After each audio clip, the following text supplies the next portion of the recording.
हम पॉलिटिकल में पढ़ रहे थे भारतीय संविधान की विशेषताएं, और विशेषताओं के 2 वीडियो पहले आ चुके। 4 विशेषता हम पढ़ चुके। सबसे पहले थी सबसे विस्तृत और लिखित संविधान, दूसरी थी संसदीय प्रणाली, तीसरी थी मूल अधिकार यानी मौलिक अधिकार, चौथी विशेषता थी राज्य के नीति निर्देशक तत्व। आज हम 5वीं विशेषता के बारे में चर्चा करने वाले हैं, मूल कर्तव्य।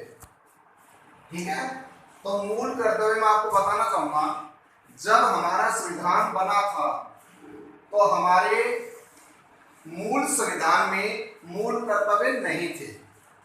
हमारे मूल संविधान में मूल कर्तव्य को शामिल नहीं किया गया था। अब कहोगे सर बाद में ऐसी क्या आवश्यकता पड़ी कि मूल कर्तव्य शामिल करने पड़े? तो मैं आपको बताया था मैंने कि अनुच्छेद 395 है और अब 450, वो देखो यही है। देखो अनुच्छेद पहले 51 था और 51 में ए जोड़ दिया गया, तो इसका मतलब ये नया अनुच्छेद हो गया ना। तो ध्यान रखना, मूल कर्तव्य है संविधान के भाग 4A में, अनुच्छेद 51 ए में शामिल है। हमारी बात चल रही थी कि मूल कर्तव्यों को क्यों शामिल किया गया।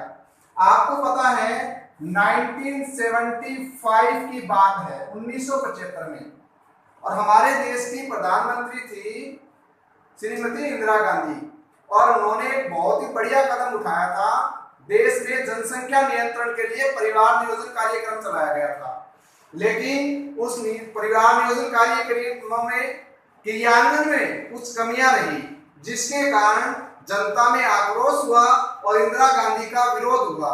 जगह जगह विरोध और उपद्रव को देखते हुए इंदिरा गांधी ने 1975 में देश में इमरजेंसी यानी आपातकाल की घोषणा कर दी। ठीक है, और आपातकाल के दौरान जनता ने जो उग्र प्रदर्शन किए थे ना, उन प्रदर्शनों में सरकारी संपत्तियों को बहुत सारा नुकसान पहुंचाया गया और देश एक प्रकार से तबाह होने के कगार पर आ गया। तो जब ये इमरजेंसी हटी तो सरकार ने ये समझा कि सरकार ने हमारे संविधान में नागरिकों को क्या नहीं दिया, मूल अधिकार दे दिए, सरकार के नीति निर्देशक तत्व दे दिए, तो नागरिकों की भी कुछ ड्यूटी डिसाइड की जाए, नागरिकों में कुछ कर्तव्य होने चाहिए कि देश का संचालन सही प्रकार से हो सके। तो उन्होंने कहा कि जब हमारा संविधान नागरिकों को सब कुछ देता है तो नागरिकों को क्या कर्तव्य नहीं है देश के प्रति? तो इस बात को लेकर सरकार ने संविधान संशोधन किया और ये 42वां संविधान संशोधन हुआ था। कब हुआ था? 1976 में। इमरजेंसी कब लगी थी? 1975 में। और 42वें संविधान संशोधन के माध्यम से मूल कर्तव्य है वो हमारे संविधान में जोड़े गए थे।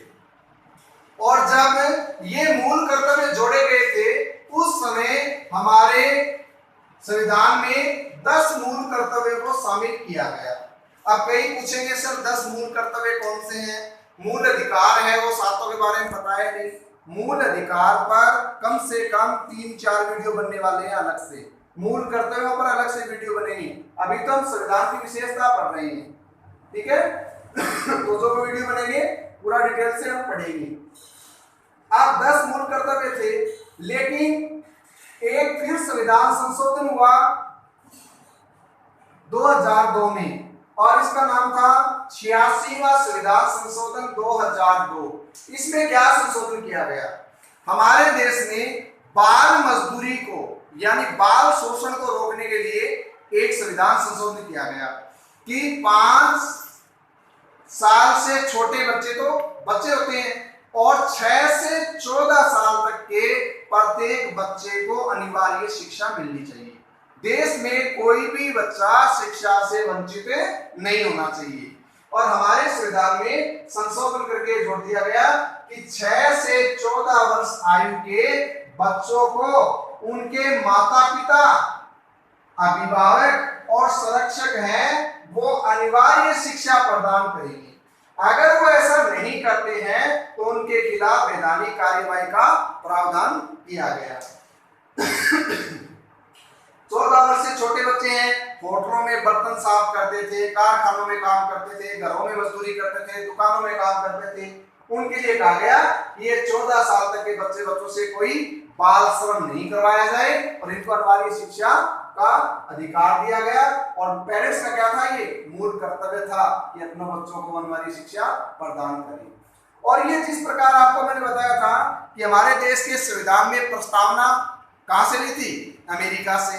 प्रस्तावना की भाषा ऑस्ट्रेलिया से ली थी। हमारे मूल कर्तव्य अमेरिका से लिए थे, मूल अधिकार अमेरिका से लिए थे और नीति निर्देशक कर्तव्य आयरलैंड से। इसी प्रकार ये मूल कर्तव्य हैं हमने रूस के संविधान से लिए हैं। तो हमारे देश में मूल कर्तव्य कहां से लिए गए हैं, रूस के संविधान से।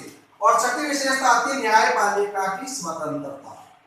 ठीक है, तो न्यायपालिका का मतलब हमारे देश में जो न्यायिक प्रक्रिया है वो ब्लॉक स्तर पर उपखंड अधिकारी होता है, जिला स्तर पर जिला न्यायाधीश होता है, स्टेट में फिर हमारा हाई कोर्ट होता है और हाई कोर्ट से ऊपर सुप्रीम कोर्ट होता है। ये पूरी हमारी न्यायिक प्रक्रिया है। तो हमारी जो न्यायपालिका है वो स्वतंत्र है वो किसी भी पार्टी की सरकार हो, किसी भी पार्टी की सरकार के दबाव में कार्य नहीं करती है। और न्यायपालिका यह सुनिश्चित करती है कि हमारे देश का शासन है वो हमारे संविधान के जो प्रावधान है ना, उन प्रावधानों के अनुसार चल रहा है या नहीं चल रहा। अगर प्रशासन में संविधान के अनुसार कार्यवाही नहीं चल रही है तो फिर न्यायपालिका क्या करती है, उसमें दखल दे सकती है। जैसे अभी कोरोना लॉकडाउन के तहत जो मरकज वाला मामला आया तो न्यायपालिका ने हस्तक्षेप किया था और सुप्रीम कोर्ट ने कहा था कि जो लोग कोरोना पीड़ित है उनको स्वयं सामने आना चाहिए और अपनी जांच करानी चाहिए। नागरिकों, अब ये न्यायपालिका क्या डिसाइड करती है कि हमारे देश की जो नागरिक हैं उनकी स्वतंत्रता का हनन किसी प्रकार से नहीं होना चाहिए। और ये आपको पता है किसी व्यक्ति को पुलिस किसी दोष में आरोप में गिरफ्तार कर लेती है ना, तो हमारी न्यायपालिका ने क्या व्यवस्था कर रखी है कि उस व्यक्ति को 24 घंटे के अंदर अंदर न्यायालय में पेश किया जाना चाहिए। उसको पुलिस अपनी कस्टडी में नहीं रख सकती, 24 घंटे के अंदर न्यायालय में पेश वो व्यक्ति होना चाहिए। अगर 24 घंटे में न्यायालय में नहीं होता तो न्यायपालिका है उसको वहां से निकालने की व्यवस्था करती है। अब मौलिक अधिकारों का संरक्षण करना, अब ये क्वेश्चन आता है इंपॉर्टेंट में, हमारे देश के नागरिकों के मूल अधिकारों की रक्षा कौन करता है, तो इसका उत्तर होगा उच्च न्यायालय और सर्वोच्च न्यायालय, दोनों उत्तर होगा, ध्यान रखना। क्यों? क्योंकि उच्च न्यायालय में अगर हमें हमारे अधिकारों की रक्षा नहीं हो पाती तो हम फिर सुप्रीम कोर्ट में जा सकते हैं। यह केंद्र सरकार और राज्य सरकार के अधिकार क्षेत्रों को भी निश्चित करता है। यानी केंद्र सरकार है, अगर वो हमारे संविधान का उल्लंघन करते हुए कोई काम करती है तो राज्य, हमारा जो सुप्रीम कोर्ट है वो उनके खिलाफ जवाब मांग सकता है, उसको न्यायालय में पेश होने के लिए कह सकता है। इसी प्रकार राज्य सरकार है वो भी अपने कार्य क्षेत्र उसके निर्धारित किए गए हैं, उन कार्य सीमाओं से बाहर काम करता है तो उसे कोर्ट में नोटिस प्राप्त होता है, कोर्ट में जवाब देना पड़ सकता है। कहने का मतलब हमारी न्यायपालिका है वो किसी भी केंद्र और राज्य सरकार के दबाव में नहीं है, स्वतंत्र रूप से काम करती है। आशा करता हूं ये समझ में आया होगा और अगले वीडियो फिर दो विशेषताओं के बारे में हम पढ़ेंगे। और आप एक काम किया करो सभी बच्चे, ये आपने वीडियो देख लिया, देखने के बाद लाइक करना, सब्सक्राइब करना और अपने और फ्रेंड्स है ना उनको ये वीडियो आप शेयर किया करो ताकि ज्यादा से ज्यादा लोगों को इन ऑनलाइन क्लास का फायदा मिल सके। Thank you.